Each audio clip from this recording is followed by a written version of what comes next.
মুষ্টি ইয়ামেন দেশের মাটি দেওয়া হইল। কি দেওয়া হলো? এক মুষ্টি মাটি দেওয়া হলো। হে শাহজালাল, এই মাটি তোমার হাতের মুষ্টির মধ্যে রাখো। এই মাটির মিল তুমি যেখানে পাইবা সেখানে তোমার দিন প্রচারের জায়গা হবে। সেই জায়গা থেকেই তুমি দিনের কাজ প্রসারিত করবা। এই মাটির মিল যতক্ষণ না পাইবা ততক্ষণ তোমার যাত্রা যেন বন্ধ না হয়, তুমি যাইতেই থাকবা। মাটির মিল যেখানে পাইবা সেখান থেকেই তুমি দিনের কাজ প্রসারিত করবা। তখন শাহজালাল বলতেছেন, মামা আমি একা একা যাই কেমনে, আমাকে কিছু সফর সঙ্গী দেন। তখন ভাইয়ার আমার, সর্বপ্রথম ইয়ামেন দেশ থেকে 360 আউলিয়া আসেন নাই। ইয়ামেন দেশ থেকে যখন শাহজালাল মুজাররদিয়া মনি রহমাতুল্লাহ আলাইহি রওনা হয়েছিলেন তখন মাত্র 12 জন উচ্চ পদস্থ আল্লাহর ওলি উনার সফর সঙ্গী ছিলেন। কয়জন? বাংলাদেশের মধ্যে সর্বপ্রথম মুসলিম শহীদ হলো উনার কলিজার টুকরা সন্তান শিশু গুলজারে আলম। শিশু গুলজারে আলম বাংলাদেশের সর্বপ্রথম শহীদ মুসলমান। কারণ ব্যক্তির স্বার্থে নয়, নিজের স্বার্থে নয়, ইসলামের স্বার্থে আকিকার গোশতের একটা হাড্ডি রাজা গৌরগোবিন্দের বাড়ির সামনে পড়ার কারণে পিতার সামনে এই রাজা গৌরগোবিন্দ শিশু গুলজারে আলমকে গলা কেটে জবাই করেছে। নাউজুবিল্লাহ বলেন। কারবালার মাধ্যমে যেই রকম ভাবে আহলে বায়াতের স্মৃতিচারণে ইসলামের সুধা আমরা পেয়েছি, বাংলাদেশের মধ্যে ইসলামটা শিশু গুলজারে আলমের রক্তের বিনিময়ে পেয়েছি। আজানের ধ্বনিতে ওই সমস্ত হিন্দু নদীর ঘাটের মাঝে যারা ছিল এদের অন্তরটা আস্তে আস্তে নরম হতে লাগলো। আজও পর্যন্ত আমাদের প্রতিবেশী হিন্দু ধর্মের অনেক ভাইয়েরা আমাদের ইসলাম ধর্মের যেই রীতি, ইসলামী অনুশাসন যেইগুলা, এইগুলা দেখে দেখে তারা স্বেচ্ছায় স্বইচ্ছায়, জোর করতে হয় নাই, অনেক বিধর্মী হিন্দু ভাইয়েরা কালেমা পড়ে মুসলমান হয়ে যায়। কারণ পৃথিবীতে একটা ধর্মের কথাই আল্লাহ কোরআনে পাকে উল্লেখ করেছেন, এই ধর্মটাই হলো ইসলাম ধর্মের কথা। আওয়াজ দেন ঠিক না বেঠিক? হয়ে গেছেন। রাসূল বলতেছেন, হে আহমেদ কবির, তোমার ভাগিনা শাহজালালকে তুমি ভারতবর্ষে পাঠাইয়া দাও দিন প্রচারের জন্য, ইসলাম প্রসারিত করার জন্য।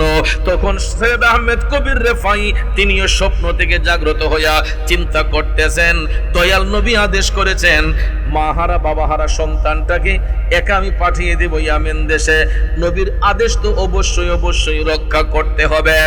এই বলে তিনি ভাবতেছেন শাহজালালের কাছে কেমনে সংবাদটা আমি দেই। দেখা যায় হঠাৎ করে ফজরের আজানের ধ্বনি শোনা যায়। তারা তাহাজ্জুদের নামাজ পড়তে পড়তে হঠাৎ করে দেখা যায় আজানের ধ্বনি শোনা যায়, আসসালাতু খায়রুম মিনান নাওম।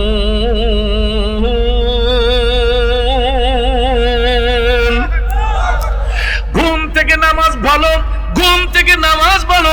এই শব্দটা শোনার সঙ্গে সঙ্গে বাবা শাহজালাল চলে গেলেন ফজরের নামাজ পড়ার জন্য। সৈয়দ আহমেদ কবির রেফাই তিনিও গেলেন নামাজ পড়ার জন্য। মামা এবং ভাগনা জামাতের সহিত ফজরের নামাজ আদায় করলেন। আদায় করার পরে হযরতে বাবা শাহজালাল মামার কদমে যাইয়া তিনি সালাম পেশ করলেন। তারপরে বলতেছেন, মামা আমি গত রাতে দয়াল নবীর স্বপ্নে দেখেছি। আরো জোরে কোন না সুবহানাল্লাহ। সৈয়দ আহমেদ কবির ডাক দিয়ে বলতেছে, শাহজালাল বলো কি? আমিও তো গত রাতে মায়ার নবীর স্বপ্ন দেখছি। এখন দেখা যায় মামা স্বপ্ন দেখছে, বাগিনাও একই স্বপ্ন দেখছে। সৈয়দ আহমেদ কবির রেফাই ডাক দিয়ে বলতেছে, শাহজালাল তুমি কি দেখেছো? তখন শাহজালাল বাবা বলতেছেন, মামা আমি দয়াল নবীর স্বপ্নে দেখেছি রাসূল আমাকে আদেশ করেছেন ইসলামের খেদমত করার জন্য ভারতবর্ষে যাইতে। সঙ্গে সঙ্গে সৈয়দ আহমেদ কবির টপ টপ করে চোখের পানি ছেড়ে কান্না শুরু করে দিয়ে বলতেছেন, শাহজালাল আমিও তো নবীজির স্বপ্ন দেখেছি, দয়াল নবী আমাকে বলেছেন আহমেদ কবির তোমার বাগনা শাহজালালকে ভারতবর্ষে দিনের খেদমতের মধ্যে উৎসর্গ করে দাও। এখন দেখা যায় দুইজনকে আমার দয়াল নবী একই আদেশ প্রদান করলেন। এখন শাহজালাল বাবা বলতেছেন, মামা আমি কি করব? সৈয়দ আহমেদ কবির রেফাই বলতেছেন, ঠিক আছে তুমি তৈরি হও, আমি দেখতেছি কি করা যায়। শাহজালাল মুজাররদিয়া মনি রহমাতুল্লাহ আলাইহি তিনি যখন তৈরি হলেন সফরের উদ্দেশ্যে বের হবেন, এমন সময় শাহজালাল মুজাররদিয়া মনি রহমাতুল্লাহ আলাইহির হাতের মধ্যে এক মুষ্টি ইয়ামেন দেশের মাটি দেওয়া হইল। কি দেওয়া হলো? এক মুষ্টি মাটি দেওয়া হলো। এ শাহজালাল, এই মাটি তোমার হাতের মুষ্টির মধ্যে রাখো। এই মাটির মিল তুমি যেখানে পাইবা সেখানে তোমার দিন প্রচারের জায়গা হবে। সেই জায়গা থেকেই তুমি দিনের কাজ প্রসারিত করবা। এই মাটির মিল যতক্ষণ না পাইবা ততক্ষণ তোমার যাত্রা যেন বন্ধ না হয়, তুমি যাইতেই থাকবা। মাটির মিল যেখানে পাইবা সেখান থেকেই তুমি দিনের কাজ প্রসারিত করবা। তখন শাহজালাল বলতেছেন, মামা আমি একা একা যাই কেমনে, আমাকে কিছু সফর সঙ্গী দেন। তখন ভাইয়ার আমার, সর্বপ্রথম ইয়ামেন দেশ থেকে 360 আউলিয়া আসেন নাই। ইয়ামেন দেশ থেকে যখন শাহজালাল মুজাররদিয়া মনি রহমাতুল্লাহ আলাইহি রওনা হয়েছিলেন তখন মাত্র 12 জন উচ্চ পদস্থ আল্লাহর ওলি উনার সফর সঙ্গে ছিলেন। কয়জন? জোরে কোন কয়জন? এই 12 জনের মধ্যে একজন ছিলেন আওলাদের রাসূল। উনি হচ্ছেন হবিগঞ্জের চুনারুঘাটে মুরার বন্দের জমিনে বর্তমানে যিনি পূর্বে এবং পশ্চিমে শুয়ে আরাম করতেছেন। ওনার নাম হচ্ছে সিপাহসালার সৈয়দ নাসিরউদ্দিন রহমাতুল্লাহ আলাইহি। জুরে জুরে কোন আল্লাহু আকবার। এই 360 আউলিয়ার অন্যতম সেনাপতি যিনি ইয়ামেন দেশ থেকে বাবা শাহজালালের সফর সঙ্গী হয়ে এসেছিলেন 12 জন আল্লাহর ওলির মধ্য হতে উনি ছিলেন একজন আওলাদের রাসূল সিপাহসালার সৈয়দ নাসিরউদ্দিন রহমাতুল্লাহ আলাইহি। এই আলোচনাটা একটু পরে করতেছে, বাজান কষ্ট হইতেছে আপনাদের। গভীর মনোযোগ, আমাকে শানে বেলায়েতের উপর কিছু কথা বলার জন্য বলা হয়েছে। এই জন্য এই ইতিহাসটা আপনাদের কাছে জানাতে চাই। বাংলাদেশের মধ্যে আল্লাহর ওলি বাবা শাহজালাল কিভাবে আইসা দিনের কাজ আঞ্জাম দিয়েছেন। আজকে যারা বাবা শাহজালালকে নিয়ে কটু বাক্য ব্যবহার করেন এদের একটু বোঝানোর জন্য কথাগুলা বলতেছি, যাতে বুঝার পরে আমাদের ঈমান আকীদাটা মজবুত হয়। বাবাজিরা আমার, 12 জন উচ্চ পদস্থ আল্লাহর ওলি সৈয়দ আহমেদ কবির বাগিনার সফর সঙ্গী বানিয়ে দিলেন। এরই মধ্যে একজন হলো আওলাদ রাসূল সৈয়দ সিপাহসালার নাসিরউদ্দিন রহমাতুল্লাহ আলাইহি। এই 12 জনের কাফেলা নিয়ে বাবা শাহজালাল মামার স্নেহধন্যে থাকার পরে তিনি মামার কাছ থেকে বিদায় নিয়ে যখন সফরে রওনা হইলেন, ভারতবর্ষ থেকে ইয়ামেন দেশের দূরত্বটা কি কম? অনেক দূরের রাস্তা, কথা কোন ঠিক না ঠিক? এখন হয়তো আমরা বিমান যুগে এক দেশ থেকে আরেক দেশে 5 ঘন্টা 6 ঘন্টায় চলে যাই, 8 ঘন্টায় চলে যাই। কিন্তু ভাইয়ের আমার, তখন তো উড়োজাহাজ ছিল না, তখন জাহাজ স্টিমার এত বিপুল ভাবে ছিল না, কথা কোন ঠিক না ঠিক? তখন মানুষ সফর করত পাও দিয়ে হেঁটে হেঁটে। অনেক অলৌকিক শক্তির বলে মানুষ এক জায়গা থেকে আরেক জায়গায় ভ্রমণ করত, মুমিন ব্যক্তিগণ, কথা কোন ঠিক কিনা? শাহজালাল মুজাররদিয়া মনি রহমাতুল্লাহ আলাইহি তিনি যখন ইয়ামেন দেশের মাটি হাতের মুঠো করে তিনি যখন 12 জনকে নিয়ে রওনা হলেন, ভারতবর্ষ আসা পর্যন্ত তিনি এক একটা জায়গায় এক একজন আল্লাহর ওলির দিদার পেয়েছেন। এক একটা জায়গায় এক একজন আল্লাহর ওলির দিদার পেয়েছেন, যার কারণে ওনার লোকেশন পাইতে আর কোনো সমস্যা হয়। আমরা যখন বিশ্ব ভ্রমণ করি তখন দেখবেন আমাদেরকে গাইডনেস করে গুগল সফটওয়্যার। কি গাইডনেস করে? Google software. আকাশপথ বলেন, সমুদ্র পথ বলেন, নদী পথ বলেন, স্থল পথ বলেন, প্রত্যেকটা পথে আমাদেরকে একটা সফটওয়্যার গুগল এটা আমাদেরকে হেল্প করে। কিভাবে? যেমন আমি হবিগঞ্জ থেকে সনসারা আসবো, ভৈরব সনসারা, হবিগঞ্জ থেকে যদি আমি রাস্তা নাও চিনি, একটা ব্যক্তিকে জিজ্ঞেস করতে হবে না। আমি গুগল ম্যাপে যখন সার্চ দেব ভৈরব সনসারা লিখে, তখন ভাইয়ার আমার হবিগঞ্জ থেকে আমাকে গুগল সফটওয়্যার হেল্প করতেছে যে কত ঘন্টা সময় লাগবে এবং রাস্তায় কোন জায়গার মধ্যে জ্যাম আছে, কোন জায়গাটা ক্লিয়ার আছে, এটা পর্যন্ত গুগল সফটওয়্যার আমাকে আপনাকে গাইডনেস করতেছে। এটা কি আপনারা বিশ্বাস করেন? আকাশপথে উড়োজাহাজগুলো উঠতেছে, কোনো কুল কিনারা আছে?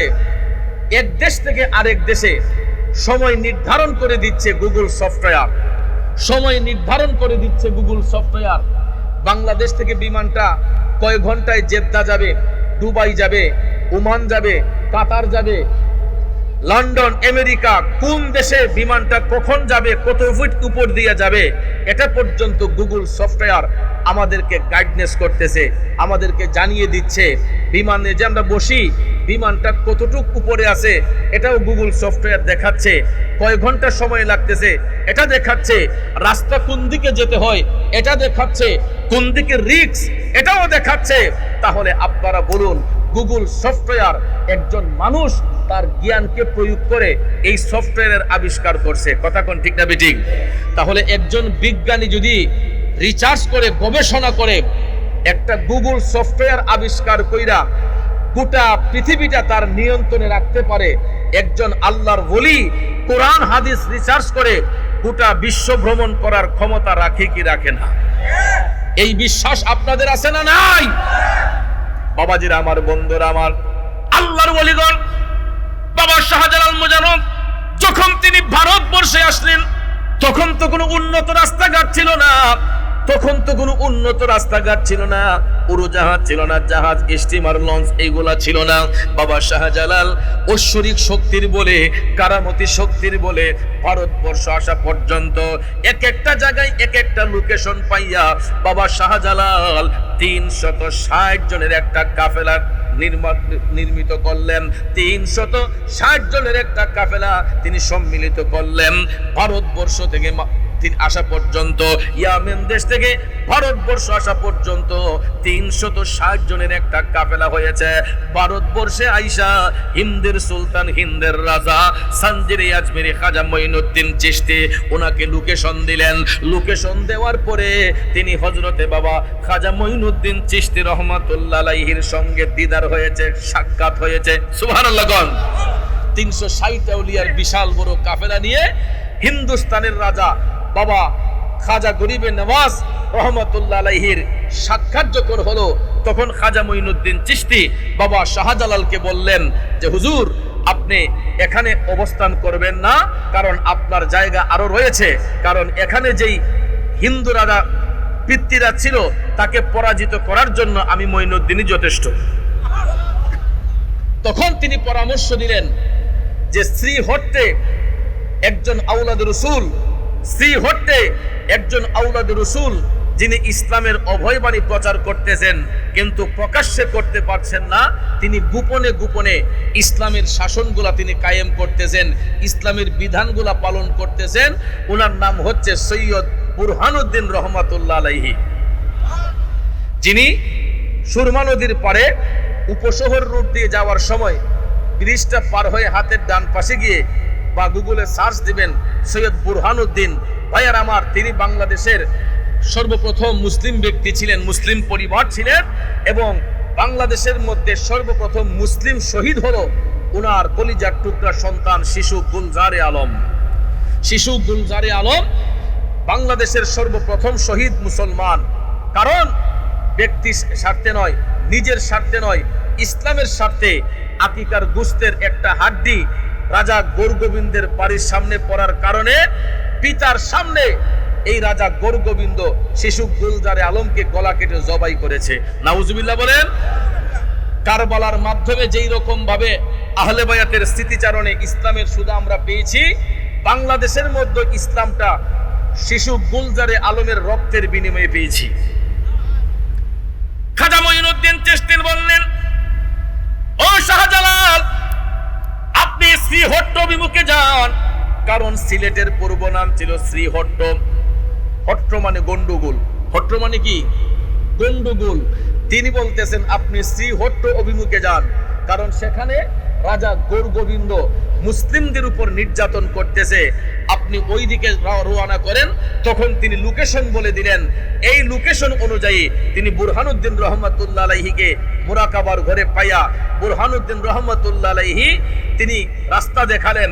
তখন বাবা শাহজালাল সেই ইয়ামেন দেশ থেকে রওনা হয়ে ভারতবর্ষ পাড়ি দিয়ে আস্তে আস্তে আস্তে সুরমা নদীর তীরবর্তী স্থানে যখন আসলেন, ওনার 360 জনের একজনের নাম হচ্ছে চাশনি পীর। নাম কি? চাশনি পীর। চাশনি পীর নাম হলো কেন? সুরমা নদীর পাড়ের মাটি বাবা শাহজালাল মুজাররদ ইয়ামানি রহমাতুল্লাহ আলাইহির হাতের মাটি তিনি জিহ্বার মধ্যে লাগিয়ে টেস্ট করেছিলেন। যেটাকে সয়েল টেস্ট বলা হয়। কি টেস্ট বলা হয়? বর্তমানে বিজ্ঞানীরা দেখবেন অনেক অণুবীক্ষণ যন্ত্র দিয়ে সয়েল টেস্ট করে, মাটির গভীরতা, এখানে বীজটা কতটুকু মজবুত হবে, ভিত্তিপ্রস্তরটা কতটুকু মজবুত হবে, সয়েল টেস্ট করে এটা ইঞ্জিনিয়ার সাহেবরা আমাদেরকে রেজাল্ট দেন। আর আল্লাহর ওলিগণ কেমন ইঞ্জিনিয়ার দেখেন, হযরতে চাশনী পীর রহমাতুল্লাহ আলাইহি ওনার জিহ্বার মধ্যে লাগায়া তিনি সয়েল টেস্ট করেছেন। তিনি বলতেছেন বাবা শাহজালালকে যে হুজুর মাটির মিল পেয়ে গেছি। আপনার হাতের মুষ্টির যেই মাটি, সুরমার পাড়ের মাটি, হুজুর এই মাটির মধ্যে একই স্বাদ একই গন্ধ। তখন বাবা শাহজালাল বললেন, তাইলে আমার মামা সৈয়দ আহমেদ কবির রেফাই বলেছেন, মাটির মিল যেখানে পাওয়া যাবে সেখান থেকে ইসলাম প্রসারিত হবে, সেখান থেকে আমি ইসলামের খেদমত করতে। তখন তিনি সবাইকে বললেন আমরা এখানে অবস্থান করব। তখন বুরহানুদ্দিন রহমাতুল্লাহ আলাইহি উনাকে রিসিভ করলেন। সবাই যখন সুরমা নদীর পারে অবস্থান করলেন, এমন সময় নদীর ঘাটের মাঝিগুলা এরা যখন দেখলো যে অনেক বড় মুসলিমদের একটা কাফেলা, কারণ 300 লোক তো বাড়ির কাছে নয়, 300 লোক যদি এখানে দাঁড় করানো হয়, মোটামুটি একটা কাফেলা যে এখানে আছে এটা বোঝা যাবে কি যাবে না। 300 জনের একটা কাফেলা দেখে নদীর ঘাটের মাঝিগুলা দৌড় দিয়ে চলে গেছে রাজা গৌরগোবিন্দের বাড়িতে। গিয়ে বলতেছে, রাজা মশাই আপনি যে এখানে বসে আছেন, ওই দিকে সুরমার পারে বিশাল বড় এক মুসলিমদের কাফেলা আসছে। তখন রাজা গৌরগোবিন্দ এটা শুনে নদীর ঘাটের মাঝিদেরকে বলল, তোমাদের মধ্যে কোনো একজন যদি তাদের কাউকে পার করো তাহলে তোমাদেরকে নদীর পাড়েই জীবিত কবর দেওয়া হবে। নাউজুবিল্লাহ বলেন। জানের ভয়ে, জান বাঁচানোর জন্য এই নদীর ঘাটের মাঝিরা কেউ সাহস করে না এই কাফেলার কাউকে নদী পার করবে। কিন্তু ভাইয়ের আমার, কোনো ব্যক্তি পার করতে হবে না, কারামতি শক্তির বলে আল্লাহর ওলিগণ, আল্লাহর দেওয়া ক্ষমতা বলেই তারা নদী পার হবেন। ঠিক না বেঠিক? এখন দেখেন, আজকে আমরা পাড়ায় পাড়ায়, মহল্লায় মহল্লায়, মসজিদের মধ্যে মাইক দিয়ে আজান দেই, দেই কি দেই না? বড় গলায় আজান দেই। বাংলাদেশের মধ্যে মুসলমানদের কোনো বাক স্বাধীনতা ছিল না, প্রকাশ্যে মুসলমানরা আজান দিতে পারতো না। এখনো পৃথিবীতে এমনও দেশ আছে রে, যেই দেশের মধ্যে প্রকাশ্যে আজান দেওয়া যায় না। ভারতের মধ্যেও, আমাদের পার্শ্ববর্তী দেশ ভারতের মধ্যেও এখনো কিছু কিছু এলাকার মধ্যে, কিছু কিছু রাজ্যের মধ্যে প্রকাশ্যে আজান নিষিদ্ধ করা হয়েছে। ঠিক না বিঠিক? ঠিক সেই রকম ভাবে যখন এই গোটা বাংলাবর্ষ, গোটা ভারতবর্ষ যখন হিন্দু অধ্যুষিত ছিল, তখন মুসলিমদের কোনো বাক স্বাধীনতা ছিল না। মুসলমানরা তখন প্রকাশ্যে আজান দিতে পারতো না। বাংলার মাটিতে সর্বপ্রথম উঁচু গলায় যিনি বড় করে আজান দিয়েছিলেন, উনি হচ্ছেন নবী বংশের আওলাদ, আওলাদের রাসূল সিপাহসালার সৈয়দ নাসির উদ্দিন রহমাতুল্লাহ আলাইহি, যিনি 120 জন আউলিয়াকে সাথে নিয়ে হবিগঞ্জের চুনারুঘাটের মুরার বন্দের জমিনে যিনি শুয়ে এখনো আরাম করতেছেন। জোরে জোরে কি সুবহানাল্লাহ বলবেন না? এই জন্য কবি বলেন, নবীর আওলাদ যখন দেখে মনে বড় আশা রাখে, নবীর আওলাদ যখন দেখি মনে বড় আশা রাখি, চরণ দুটি ধৌত করি দিয়ে চোখের জল। আমরা নবীজির পাগল, আমরা মদিনার পাগল, আমরা নবীজির পাগল, নার পাগল। মদিনার দুলবালি মোর, মদিনার দুলবালি মোর, মদিনার দুলবালি মোর, নয়নের কাজল। আমরা নবীজির পাগল, আমরা মদিনার পাগল, আমরা নবীজির পাগল, আমরা মদিন। ঠিক কিনা বলেন? নবীজির পাগল, মদিনার পাগল হলে লাভ না লস? লাভ না লস?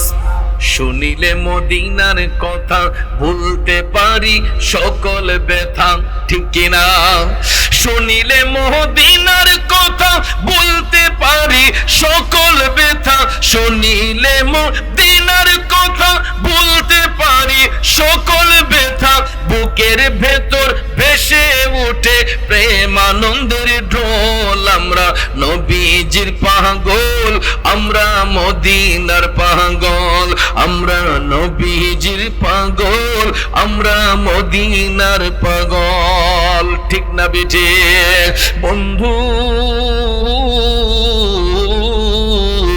বাবা শাহজালাল সুরমা নদীর পারে যখন অবস্থান করলেন, হঠাৎ করে আসরের ওয়াক্ত শুরু হয়ে গেল। আসরের ওয়াক্ত যখন শুরু হয়ে গেল, বাবা শাহজালাল ইজাজত দিলেন, ও সৈয়দ নাসিরউদ্দিন, আপনি তো নবীর বংশের আওলাদ, এই বাংলার জমিনে, শ্রীহট্টের জমিনে আপনার আজানের ধ্বনি দিয়া ইসলামের কাজ প্রসারিত হবে। তখন আওলাদে রাসূলকে নির্দেশ দেওয়ার সঙ্গে সঙ্গে সিপাহসালার সৈয়দ নাসিরউদ্দিন রহমাতুল্লাহ আলাইহি কিবলামুখী হইয়া সর্বপ্রথম বড় গলায় এই বাংলার জমিনে আজানের ধ্বনি দিয়ে বলছিলেন, আল্লাহু আকবার,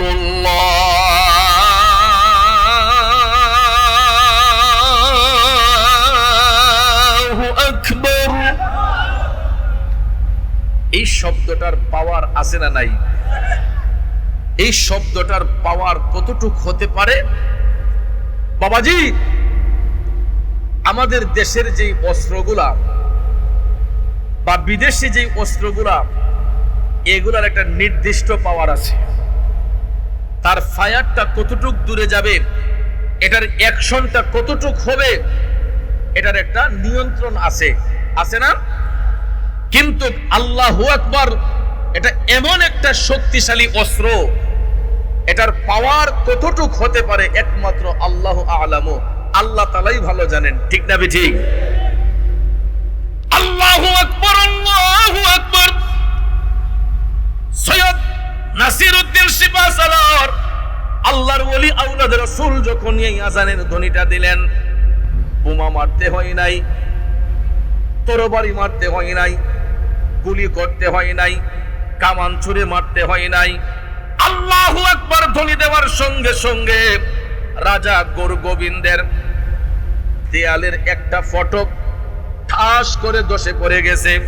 কোনো ঝড় তুফান নাই, ভূমিকম্প নাই, কিন্তু আল্লাহু আকবার ধ্বনির মধ্যে আমার আল্লাহ এমন একটা ভূমিকম্প দিছে রে।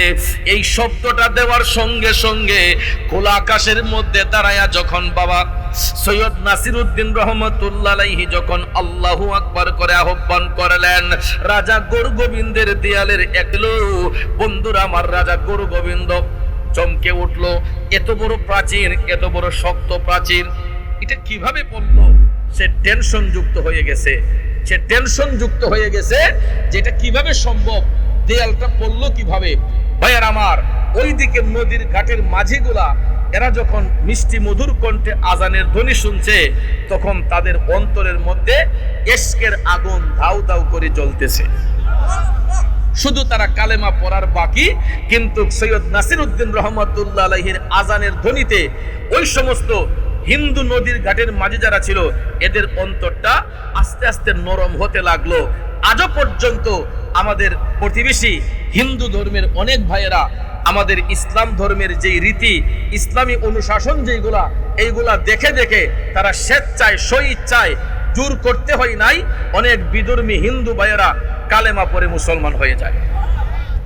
কারণ পৃথিবীতে একটা ধর্মের কথাই আল্লাহ কোরআনে পাকে উল্লেখ করেছেন, এই ধর্মটাই হলো ইসলাম ধর্মের কথা। আওয়াজ দেন ঠিক না ঠিক? আমরা কোনো বিধর্মীকে চাপাইয়া ধর্মের প্রতি আকৃষ্ট করি না, কিন্তু অনেক বিধর্মীরা আমাদেরকে ব্ল্যাকমেইল করে, চাপাইয়া আমাদেরকে তাদের ধর্মের দিকে নিতে উদ্বুদ্ধ করে।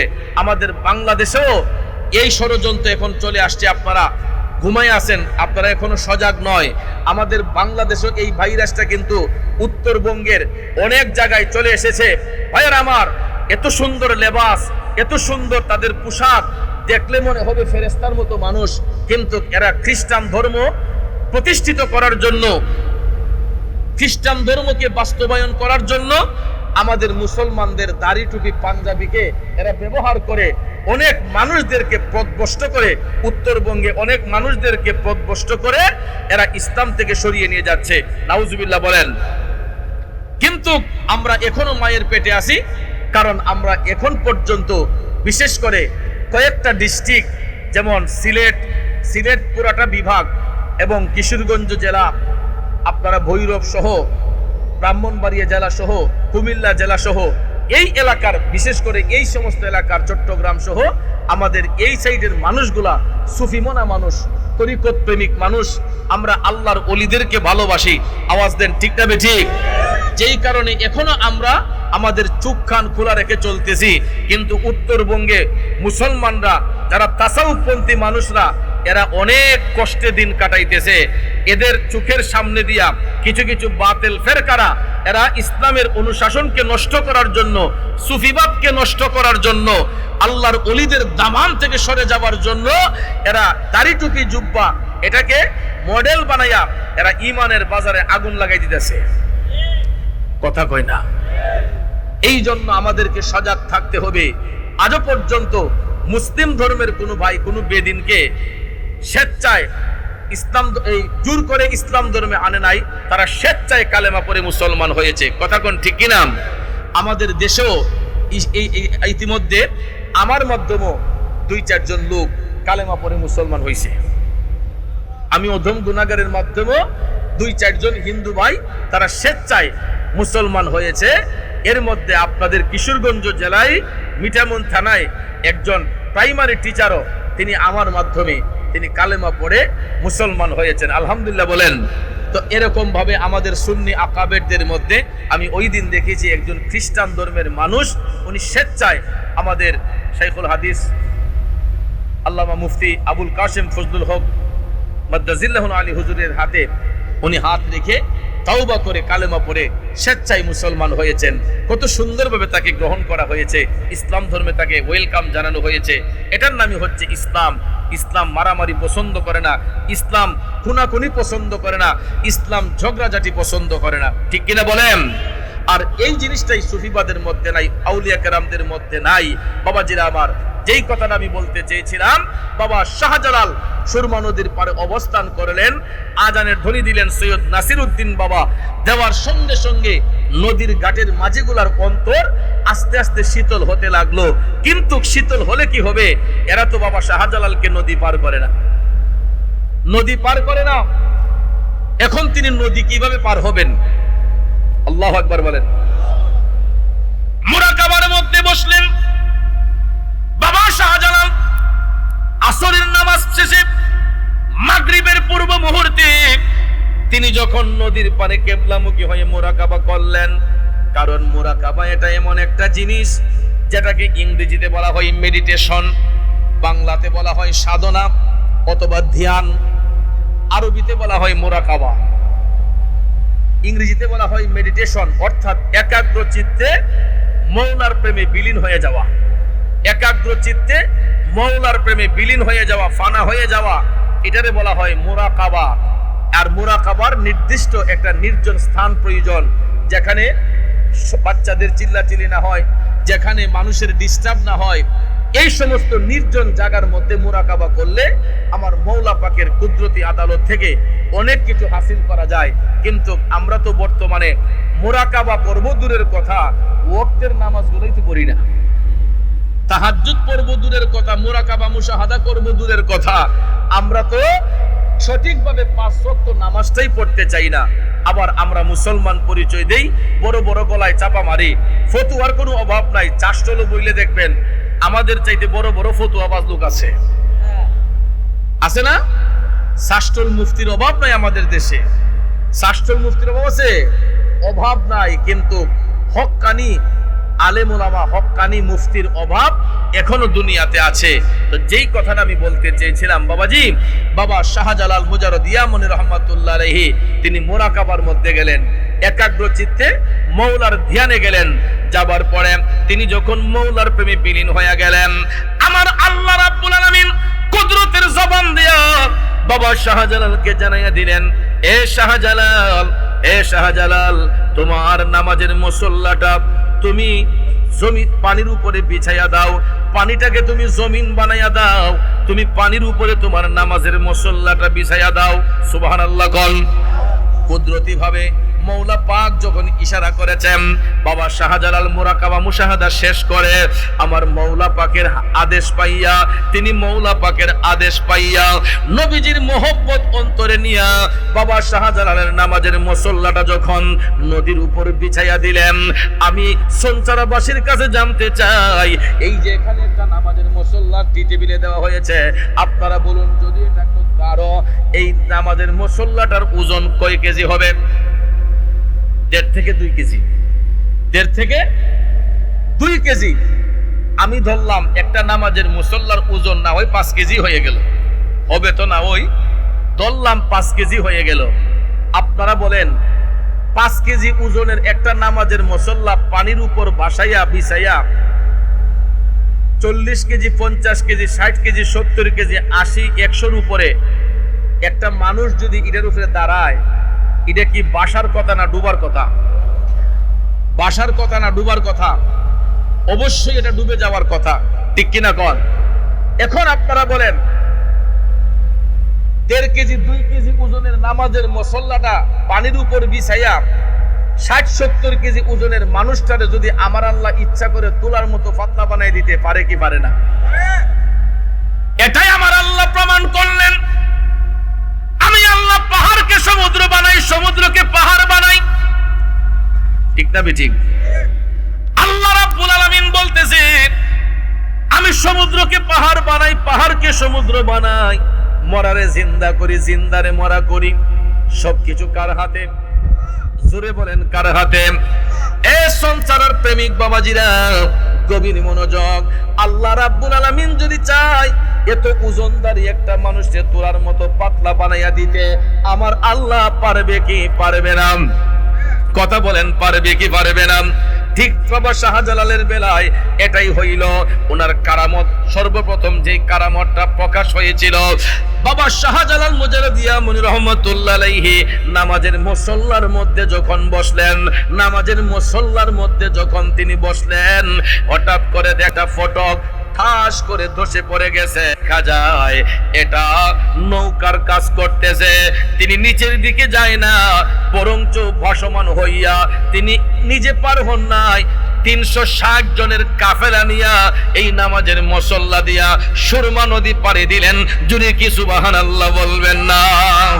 এই জন্য কবি বলেছেন 360 ওলি নিয়ে সুরমা নদী পাড়ি দিয়ে, 360 ওলি নিয়ে সুরমা নদী পাড়ি দিয়ে সিলেট আসেন প্রচারিতে, সিলেট আসেন প্রচারিতে মদিনার ইসলাম। আমরা কি ভুলে গেলাম শাহজালালের নাম? আমরা কি ভুলে গেলাম শাহজালালের নাম? ইতিহাসে আজও তিনি চির অম্লান। আমরা কি ভুলে গেলাম শাহজালালের নাম? কষ্ট হচ্ছে আমার বাবাজিরা, গভীর মনোযোগ। বাবা শাহজালাল কারামতি শক্তির বলে নদী পার হইলেন। এখন প্রশ্ন হলো, আল্লাহর ওলিদের বেলায় কারামত প্রকাশ হয় কার হুকুমে? কার হুকুমে? আর আমাদের দেশে কিছু কিছু মানুষ এরা এই কথা বিশ্বাস করে না, কারামতুল আউলিয়া হাক্কুন, যে আউলিয়া কেরামের কারামত সত্য। এই জিনিসটা আমাদের দেশে দুর্বল মানুষ যারা, দুর্বল ইমানের মানুষ যারা, এরা বিশ্বাস করে না। কিন্তু ভাইয়ার আমার, একটা কথা জেনে রাখবেন, আল্লাহ পাকের বেলায় যেটা প্রকাশ পায় এটা হলো কুদরত, আর নবীদের মাধ্যমে যেটা বলা হয় এটা হলো মুজেজা, আর ওলিদের মাধ্যমে যেটা বলা হয় এটা হলো কারামত। এটা কি? কারামত। নবীদের বেলায় হবে মুজেজা, ওলিদের বেলায় হবে কারামত, আল্লাহ পাকের বেলায় হবে কুদরত। আল্লাহ যা করেন কুদরতে ইশারায় করেন, নবীগণ যা করেন মুজেজার মাধ্যমে করেন, ওলিগণ যা করেন কারামতের মাধ্যমে করেন। সুবহানাল্লাহ বলেন। বাবা শাহজালালের কারামত হচ্ছে তিনি নামাজের মুসল্লা দিয়ে সুরমা নদী পার হয়েছেন। সম্ভব কি সম্ভব না? কে চাইতে হবে? আল্লাহ যদি চায় সম্ভব হয়। কারণ দেখেন, বাবা শাহজালালের আলোচনা তো পরেই রাখলাম, আপনি বর্তমানে দেখেন আমরা যে বিমান যুগে এক দেশ থেকে আরেক দেশে যাই, যাইনিও। বিমান দিয়া এক দেশ থেকে আরেক দেশে আমরা পাড়ি দেই। একটা বিমান ছোট হইলেও একটা বিমানের মধ্যে 1 থেকে 150 জন লোক ধরে, হেলিকপ্টারে হয়তো 4 জন লোক যাতায়াত করতে পারে, কিন্তু আকাশপথে যে বিমান এক দেশ থেকে আরেক দেশে পাড়ি দেয়, একটা বিমানের মধ্যে সর্বনিম্ন 200 যাত্রী, সর্বোচ্চ 1000 যাত্রী নিয়েও বিমানগুলো আকাশপথে উঠতে পারে। পারে কি পারে না? ভাইয়ার আমার, বাংলাদেশের যেই বিমানগুলো আছে আমাদের বাংলাদেশ এয়ারলাইন্সে, আমি দেখেছি এগুলার মধ্যে প্রায় 400-450 যাত্রী নিয়ে এক দেশ থেকে বিমান আরেক দেশে যায়। তো 400 যাত্রীর ওজন কত হতে পারে? এই 400 যাত্রীর সাথে আরো এই পরিমাণ মালামালও আছে। কথা কোন ঠিক না ঠিক? তাহলে মানুষের আবিষ্কৃত, মানুষের জ্ঞান দিয়ে প্রয়োগ করে একটা উড়োজাহাজ দিয়ে যদি আকাশপথে 400-500 যাত্রী যদি এক দেশ থেকে আরেক দেশে উড়া দিয়া যাইতে পারে, আল্লাহর ওলিগণ কারামতি শক্তির বলে তারা পানির উপর দিয়া বিচরণ করতে পারবে কি পারবে না? এই বিশ্বাস আপনাদের আছে না নাই? কিন্তু মুনাফিক বেঈমানরা এটা স্বীকার করে না।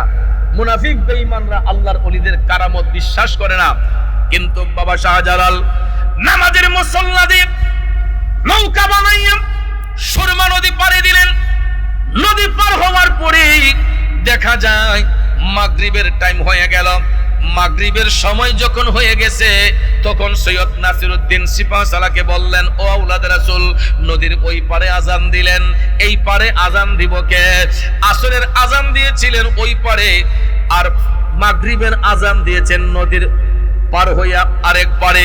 তিনি ওই পারে যাইয়া, বন্ধুরা আমার, বাবাজিরা, মাগরিবের আজান দেওয়ার জন্য আবার কিবলামুখী হইয়া তিনি যখন দাঁড়াইয়া বলতেছেন, আল্লাহু আকবার, আল্লাহু আকবার, আল্লাহু আকবার,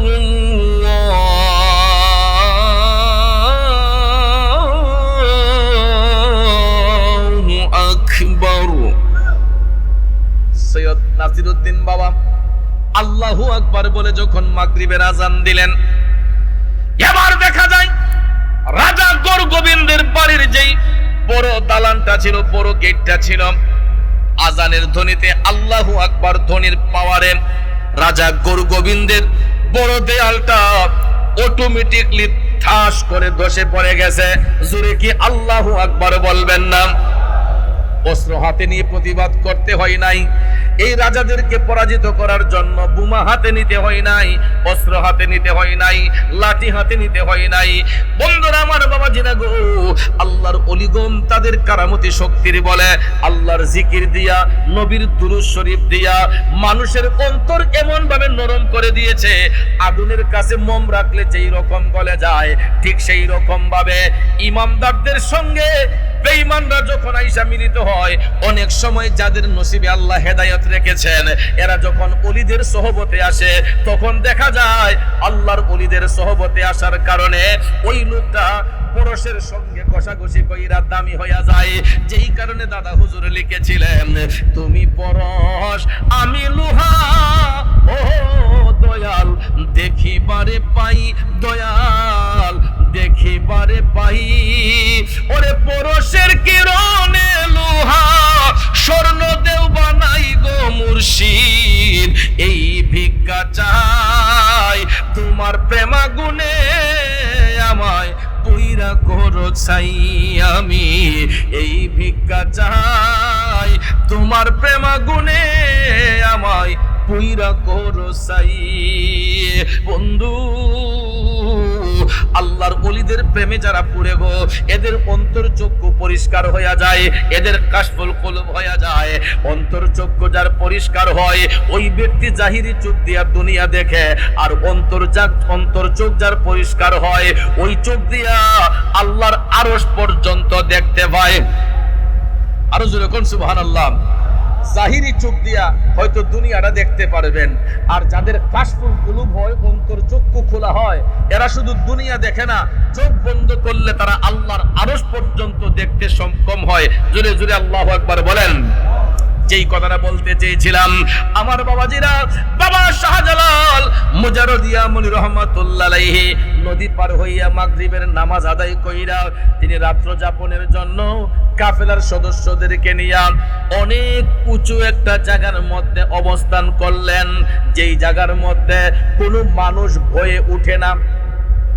জঙ্গলের উপরে, পাহাড়ের উপরে সাধারণত কোনো মানুষ উঠতে পারে? উঠতে চায়, কারণ জঙ্গলের ভিতরে পাহাড়ের চূড়ায় হিংস্র প্রাণীরা থাকে। কথা বলেন ঠিক না বেঠিক? হিংস্র প্রাণীরা সেখানে বসবাস করে, এই জন্য মানুষ ভয়ে সেই জায়গাগুলোর মধ্যে যেত না। কিন্তু যারা মৌলার প্রেমে ফানা হয়, এদেরকে জংলার বাঘেও খায়, জংলার বাঘেও খায়। শাহজালাল মুজাররদিয়া মুনি রহমাতুল্লাহ আলাইহি ওনার কাফেলা নিয়ে তিনি এমন একটা জায়গার মধ্যে গিয়ে অবস্থান করলেন যেখানে কোনো মানুষ ভয়ে যায় না, কিন্তু আল্লাহর ওলিগণ দ্বীনের কাজ আঞ্জাম দেওয়ার জন্য, ইসলামকে প্রসারিত করার জন্য তারা জীবনের মায়া করে নাই। তারা তাকওয়া অর্জনের মাধ্যমে নবীর মহব্বত অন্তরে নিয়া আল্লাহর উপর ভরসা রেখে সেই পাহাড়ের চূড়ায় বৈশা তারা যখন জিকির করেছেন লা ইলাহা ইল্লাল্লাহ, লা ইলাহা ও লা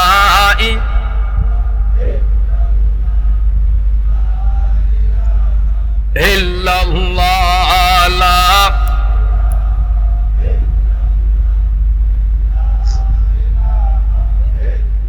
লা ইলাহা লা ইলাহা। মা ফাতেমাতুজ জাহরা রাদিয়াল্লাহু তাআলা আনহার বিষয়ে আমাকে আমার ভাইজান, আমার মসজিদের নিয়মিত মুসল্লি, এখানে অনেকেই আমি দেখতে পাচ্ছি, আমি একটা বেশ অনুমান করে বলতেছি, অনেকেই আমার মসজিদে জুমা পড়েন। আমি সনসারা গ্রামের অনেকেই আমাকে বলেছে, হুজুর আমরা তো আপনার সাথে জুমা পড়ি। আমি ভৈরব বাস স্ট্যান্ডে আল্লামা হাফেজ তুফাজ্জল হোসেন ভৈরবী সাহিবের ওফাতের পরে সেখানে আমি খেতাবত করতেছি। তো আলহামদুলিল্লাহ এখন পর্যন্ত আমি সম্মানের সহিত এখানে আছি। আমাকে মসজিদ কমিটি সহ আমার মুসল্লিনে কেরাম যথেষ্ট পরিমাণ আমাকে ইজ্জত করেন। আমি তাদের ইজ্জত অনুসারে, তাদের দেওয়া ইজ্জত অনুসারে আমিও চলার চেষ্টা করি। দোয়া করবেন ভবিষ্যতে যাতে তাদের ভালোবাসা নিয়ে চলতে পারি। এখানে উপস্থাপক যিনি ছিলেন উনিও আমার নিয়মিত মুসল্লি, আরও অনেকেই এখানে আছেন যারা আমার সাথে জুমার নামাজ আদায় করেন। আমি প্রতিদিন জুমাতে এক একটা বিষয়ের উপর আলোচনা করি, প্রতিদিন জুমার মধ্যে এক একটা টপিক নিয়ে আলোচনা করি।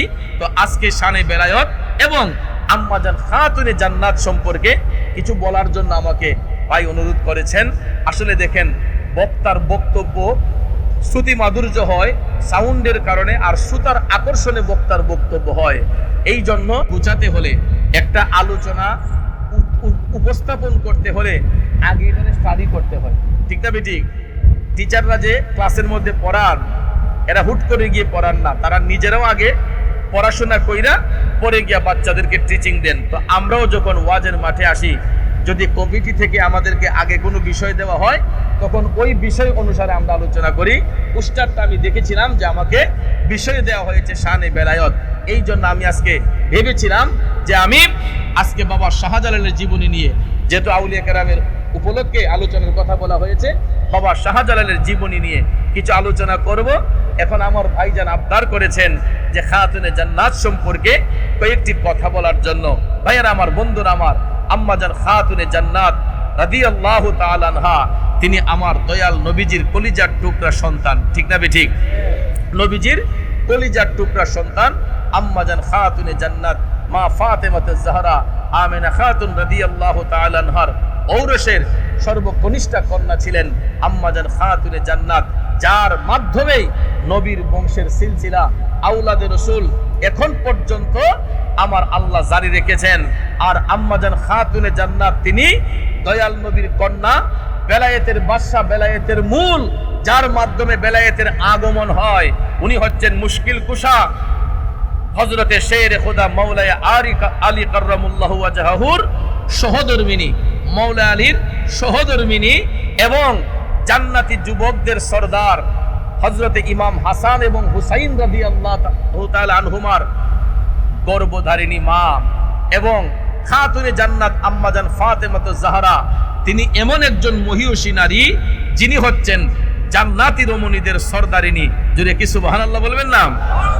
পৃথিবীতে যত নারীরা জান্নাতের শুভ সংবাদ পাবে, পৃথিবীতে যত নারীরা জান্নাতের শুভ সংবাদ পাবে, তাদের সরদারিনী হবেন আম্মাজান খাতুনে জান্নাত মা ফাতেমাতুজ জাহরা রাদিয়াল্লাহু তাআলা আনহা। ভাইয়েরা আমার, বন্ধুরা আমার, নবীজির কন্যা মৌলা আলীর সহধর্মিনী হাসান হুসাইনের মা আম্মাজান খাতুনে জান্নাত, যাকে জগতের মা বলা হয়। কি বলা হয়? এই জন্য কবি বলেছেন, কি জননী ছিলেন দেখো মা ফাতেমা, মা বলে ডেকে দিলেন দয়াল খুদাই রে, দয়াল খুদাই। জান্নাতি সরদার যিনি, জান্নাতি সরদার যিনি, তার তুলনা নাই। মায়ের কদমের নিচে জান্নাত দিলেন খোদায়। আমার মায়ের মতো আপন জন, মায়ের মতো আপন জন ত্রিভুবনে নাই। মায়ের কদমের নিচে জান্নাত দিলেন খোদায়, মায়ের কদমের নিচে জান্নাত দিলেন খোদায়। কষ্ট হচ্ছে আমার বাবাজিরা, বন্ধু। খাতুনে জান্নাত তিনি এমন একজন মহিয়সী নারী, তিনি আমারও মা, আমার বাবারও মা, আমার দাদারও মা, 14 গোষ্ঠীর মা। এই মা মানে আমাদের গর্ভধারিণী মা নয়, তিনি আমাদের রুহানি মা। ঠিক না বেঠিক? তিনি রুহানি মা। পৃথিবীর যত জান্নাতি রমণী রয়েছে এবং জান্নাতি পুরুষ যারা হবে, তাদের সরদার ইমাম হাসান এবং হুসাইন, আর জান্নাতি রমণীদের সরদারিনী খাতুনে জান্নাত আম্মাজান ফাতেমা। এই জন্য তিনি জগতের মা, যাকে স্বয়ং রব্বুল ইজ্জত এই লকব দিয়েছেন, উপাধি দিয়েছেন। এই জন্য ভাইয়ের আমার, আম্মাজান খাতুনে জান্নাত রাদিয়াল্লাহু তাআলা আনহার মাজার শরীফ আপনারা অনেকেই মদিনা শরীফ গেলে জিয়ারত করতে সক্ষম হন। ভাইয়ের আমার, বন্ধুরা আমার, কিন্তু মাজার শরীফের কোনো চিহ্ন এখন নাই। মাজার শরীফের চিহ্ন নাই, শুধু পাথর দিয়ে আপনার খণ্ডচিত্র করে রাখা হয়েছে জান্নাতুল বাকির মধ্যে। ভাইয়ার আমার, বন্ধুরা আমার, অন্তর শিহরিত হয়ে উঠে এই জান্নাতুল বাকিতে গেলে, যেখানে 10,000-এর উপরে সাহাবী শুয়ে শুয়ে আরাম করছেন, যেখানে 10,000-এর উপরে সাহাবী শুয়ে আরাম করছেন, কিন্তু এক সময় তাদের মাজার শরীফের স্মৃতিচারণ ছিল, এইগুলা কালের বিবর্তনে ভেঙ্গে সমতল করে দেয়া হয়েছে। বন্ধুরা আমার, বাবাজিরা আমার, এই বিষয়ে আমি বিস্তারিত আলোচনা ভবিষ্যতে কোথাও আসলে খাতুনে জান্নাতের প্রেমের আলোচনা আপনাদেরকে শোনাবো। রাত 2টা ওভার হয়ে গেছে। আমার মনে হয় বন্ধুবর তাহির সাহেব আমাদের খুব কাছাকাছি চলে আসছেন, বিশ্বরুট ক্রস করছেন। তিনি এখনো পর্যন্ত তিনি আমাদের রাস্তার মধ্যে রয়েছেন, তিনি আসতেছেন। তো আপনারা কি অধৈর্য হয়ে গেছেন? আর কিছু সময় বসতে রাজি আছেননি? কারণ এটাই প্রেম, এটাই ভালোবাসা। আমার বন্ধুবর তাহির সাহেবের জন্য অন্তর থেকে দোয়া করি, কারণ এই জন্য যে এই লোকটা যদি কোনো জায়গার মধ্যে ফজরের টাইমেও যায়, যে আমি ফজরের টাইমে আসতেছি, তখনও দেখা যায় মানুষ আরামের ঘুম হারাম করে দিয়া এই বন্ধুবর তাহির সাহেবের আলোচনা শোনার জন্য তারা অধীর আগ্রহে বসে থাকে। তো আমি বুঝতেছি যে আপনারাও আমার বন্ধুর জন্য অপেক্ষায় অপেক্ষমান। আর অনেকেই আমাকেও ভালোবাসেন, জালালি সাহেবকে ভালোবাসেন। অনেকে বলতেছে 3 জনরে এত তাড়াতাড়ি শর্ট সময়ে একসাথে করলো কিভাবে? আসলে এখন মাহফিলের একটু অফ সিজন থাকার কারণে আপনারা পেয়ে গেছেন, আর না হলে আমাদেরকে সাধারণত সবাই একসাথে মিলাইতে পারে না। কারণ এক এক দিন এক একটা মাহফিলের প্রধান অতিথি আমরা থাকি, এক এক দিন এক একটা মাহফিলের প্রধান অতিথি থাকি, যেই কারণে অনেক সময় থাকা সত্ত্বেও আমরা দিতে পারি না, অন্যদিকে এঙ্গেজ হয়ে যাওয়ার কারণে। তো যাক, আলহামদুলিল্লাহ, আজকে তাহির সাহেব, আমি, জালালি সাহেব একসঙ্গে একই মাঠে আলোচনা করতেছি, যেই কারণে বিভিন্ন মিডিয়া কর্মী ভাইয়েরাও তারা আনন্দ উদ্দোলিত হয়ে তাদের ক্যামেরা নিয়ে এগুলা ক্যামেরা ধারণ করার জন্য, সুন্নিয়ত প্রচারের জন্য আমার মিডিয়া কর্মী ভাইয়েরা তারাও এসেছেন। তো ভাইয়েরা আমার, বন্ধুরা আমার, অনেকক্ষণ আমরা বসে আছি, আমরা আরেকটু বসবো। তার আগে আমাদের ক্লান্তিটাকে একটু দূর করব নবীকে সালাম দিয়ে। আর আমাকে অনেকেই আসার আগে বলেছে, হুজুর আর কিছু করেন বা না করেন, একটা জিকির দিন হুজুর, একটা জিকির দিয়েন। তো আসলে মস্কারা করেই বলুক বা আনন্দেই বলুক, জিকির কোনো মস্কারার ইবাদত নয়। জিকির হচ্ছে আফদালুল ইবাদত, উত্তম ইবাদত। কারণ জিকিরের মাধ্যমে আত্মা শুদ্ধ হয়, জিকিরের মাধ্যমে দিল রোশন হয়। তাহলে আমাদের দিল আলোকিত করতে চাই কি চাই না? আপনারা কারা কারা চান দুইটা হাত তুলে দেখান। নারায়ে তাকবীর। এটা সঞ্চারের আওয়াজ নয়, ইমানদারের আওয়াজ নয়, ইমানদারের আওয়াজ আরো মজবুত হওয়া চাই। নারায়ে তাকবীর, নারায়ে রিসালাত, আহলে সুন্নাত ওয়াল জামাত। এখন কিছুটা আওয়াজ সবল হয়েছে, আমার বিশ্বাস বাকিটা রাখছেন আপনারা বন্ধুবর তাহির সাহেবের জন্য। ইনশাআল্লাহ বাকি আওয়াজটাও তাহির সাহেব আসলে আপনারা দিবেন, আমার বিশ্বাস। তাহলে আসুন নবীর মহব্বত অন্তরে নিয়া কিয়ামে মুস্তাফায় রসুলকে সালাম দিয়ে আমরা একটু লম্বা সময় একটু জিকির করব। কষ্ট হবে আপনাদের?